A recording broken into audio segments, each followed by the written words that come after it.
Hey y'all, welcome to my channel. Today I'll be reviewing the Samsung Galaxy Buds 2 Pro, comparing them to another top-of-the-line competitor, the Sennheiser Momentum True Wireless 3 earbuds. Now these will both cost you around $250, depending on what deals you find. And I'm here as a genuine customer. Actually, I was looking to buy these myself, and I'm choosing which one I want personally.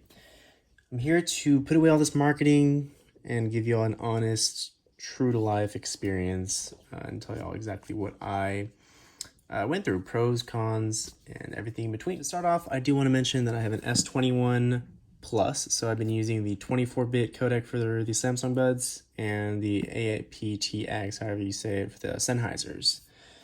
I think the sound was actually less loud with an iPhone, with the, AAC codec. Just want to put that out there. This is going to be an in-depth review, so bear with me. I'm going to be going into extreme detail and some things that are obviously important to me.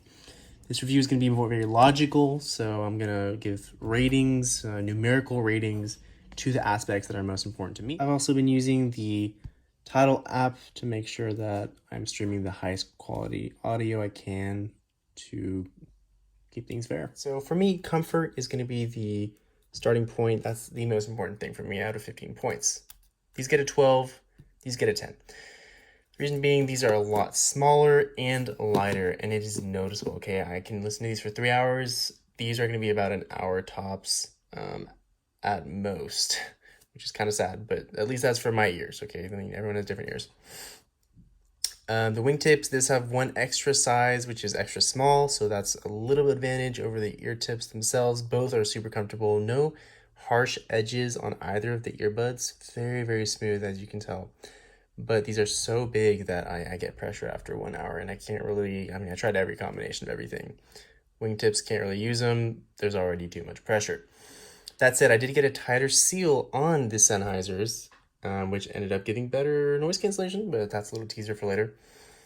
Overall, half the weight. They feel weightless. Stayed in my ear very well. No matter what you do, you can walk, you can eat, and exercise. They will stay in your ear. My second priority is going to be style, looks themselves.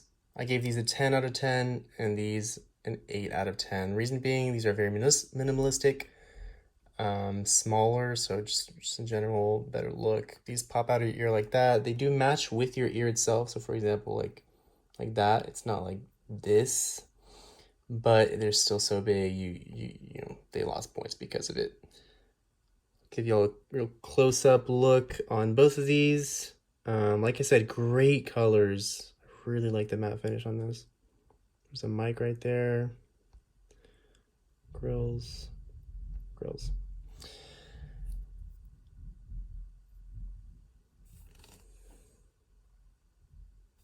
God, that is so good. And this doesn't even do it justice, this camera. But yeah. All right, now I'm not an audiophile, but the most important thing for me is sound quality. They both got 9 out of 10. I absolutely loved both of them. The Galaxy Buds were more true to life. The bass was super articulated. These are more balanced. Okay, they're gonna have better tuning overall. You do have a bass boost mode, which I really enjoy. But the dual drivers also provide really crisp, crisp highs, mids, lows. I'm not an audiophile. I'm not going to sit here and bullshit you. That said, Sennheiser's had a lot more bass. Okay, not as well balanced, but a lot of people call it more rich, more full. It really does feel like the music is, like I said, it's more full. Okay, and so for an average person, you probably enjoy these more unless you put these on bass boost. The instrument separation is better. Okay, better sound stage, which is better defined. They've done an amazing job with their single driver. Honestly, I'm really impressed with this. They have a serious punch. You really feel the bass. That said, I did leave the scores at 9 because sound quality is going to be one of the things that can be very subjective. So y'all, take what I said with a grain of salt and have a listen for yourselves. I also tested the sound volume. Sennheisers do have 10 to 20% louder sound. I don't know if that's what you're looking for, but if you want to be deaf 10 years earlier, then go for it. which is actually also impressive though, because their battery life is 7 hours versus the 5 from the Galaxy Buds, and this all includes active noise cancellation, so you get more. I think the case is like 18 for this and 20, 28. I think it's really impressive. This one's packs hella battery. It's very impressive. These have Bluetooth 5.3, which makes it more efficient. But I did not notice a difference in actual distance in terms of connectivity. You know, they didn't do any better than any Bluetooth device I've ever tested, which supposedly they're supposed to. Gave a 3 out of 5 for these and a 5 out of 5 for the Sennheisers, which are very competitive in terms of their battery life. Next up is ease of use. I gave the Galaxy Buds a 7 out of 10 and these an 8 out of 10. The volume change is a lot more intuitive on the Sennheisers, and it feels so much better. You feel like you're just pressing your finger against your ear, as opposed to these. You have to find it. And that said, it also blocks out this little microphone a lot of the time, and so I feel not a popping sound, but almost a popping sound. So I think that's gonna be damaging to your ears, and it's quite annoying. The presets are better on here. I really like the presets. These don't have any presets other than bass boost and podcast mode. You only have a 3-band equalizer versus a 5-band equalizer. These are a lot more fun to kind of mess around with. This is what I'm getting at. There is this gray space between ease of use and actual features. For example, widgets. I can turn on and off the touch controls from my home screen. I can also change the active noise canceling modes from my home screen. This saves time. Sennheisers make me lose my time every time I turn on the app. For example, let me show y'all right now. Here's the app. Turn it on. That was literally 5 seconds.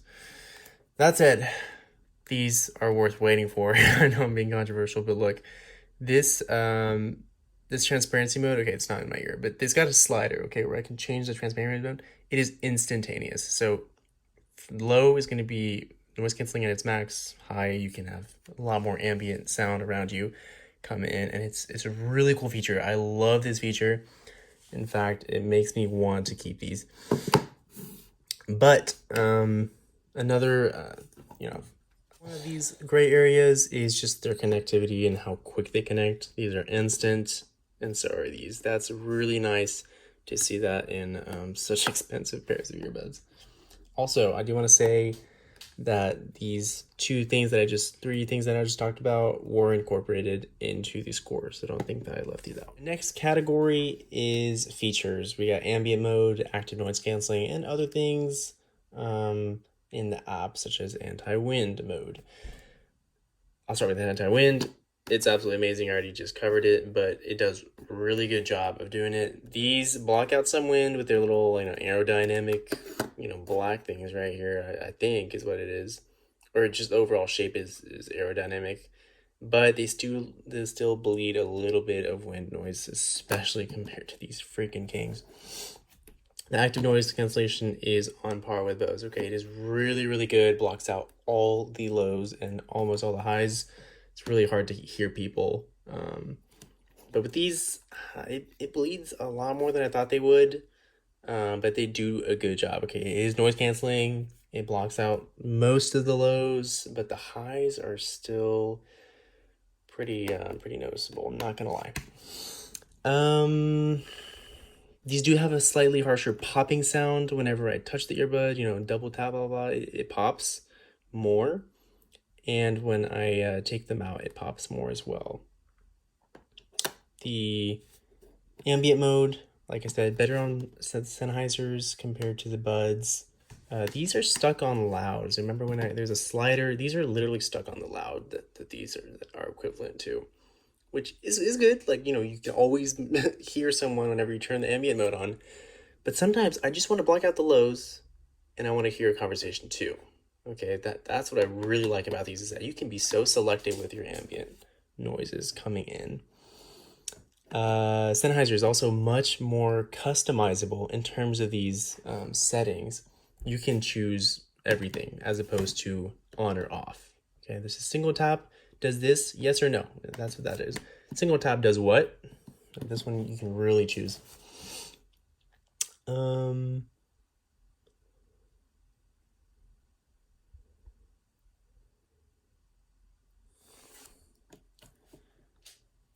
Sennheisers also have a the Sennheisers also have a feature where if you pick up the right earbud, it answers a call. Sometimes it's the small things like that that matter. You know, like it really shows that this company thought outside the box and kind of went out of their way to provide an exceptional product. Speaking of the calls, both are really good. I heard that these are more accurate and true to life, but I also got compliments on these. Honestly, didn't test the mics that much for calls. Both really did the job. I mean, everyone told me they liked the sound. Other features that I did count into the score are going to be 360 audio. It is a cool thing to have, you know, and then you can turn your head, put the head tracker mode on as well. I don't use it. I bet it's pretty cool for movies though. It's definitely a plus, but the 360 audio kind of sucked for me with in terms of just actual listening to music and enjoying that. It's got a fit test, which is not in the Sennheisers, but that's kind of a feature that is a joke to me because I'm gonna know if they fit in well or not. I'm gonna know if they're blocking out sound or not, especially if you change the earbud tips and compare them to each other. So that's kind of a gimmick to me. Next, we're gonna have a look at the cases themselves. The Galaxy's got an 8 out of 10, and the Sennheiser's also got an 8 out of 10. This is a tie. The reason being, these have worse battery life, but they're so slim. I mean, I put these in my tight jeans, not a problem. Like seriously, it's so nice to have these. Also, pretty big wireless charger in the back. I don't know how big this one is, but this one covers everything. So overall, really nice case. Provides really good battery. It's super sleek too. Just look at this. It's very, very nice. Okay. And then the Sennheisers, you know, they gotta know it at this point, but it's freaking huge. It's not gonna fit very comfortably. It does fit. You know, it's a lot smaller than its predecessor, but it is very big. And battery life is great. That's why they got tied up, is because they have pros and cons to each. This one does look extremely elegant. I mean, I think it's big because you want this thing out. You don't want it hidden somewhere. It looks so good that you want to show this off. Okay, so before I go on, I do want to let y'all know this is my first YouTube video, so thank you so much for staying at this point. Please you know, I mean, comment, let me know what I can improve on. I'm eager to make more of these if y'all actually like these. That said, my verdict, 52 for the Buds as a total and 55 for the Sennheisers. I would keep the Sennheisers. The only reason I'm keeping the Buds instead is because of the comfort, okay? Like I said, that's the priority. And if these are going to give me pressure after 1 hour of use, I won't accept that. But if they didn't, I probably would have gone with the Sennheisers. I love the rich sound. They have amazing features like the active noise canceling, which blows my mind every time I turn it on. Other reasons I will be keeping my Galaxy Buds are going to be the balanced sound. It is tuned so well, like it is a treat to listen to these and really hear what the artist intended for you to hear. And then the second reason is the case. It's kind of cute. It's super small. It's just so portable. And that's a very nice feature to have with wireless earbuds. At the end of the day, they're wireless. Wireless means convenience, and you get convenience with these, okay? All around convenience. We'll end this video by saying several things. Okay, one, I'm so excited to see where wireless earbuds go. Okay, I actually bought the Momentum ones 3 years ago, returned them right away because they were too big.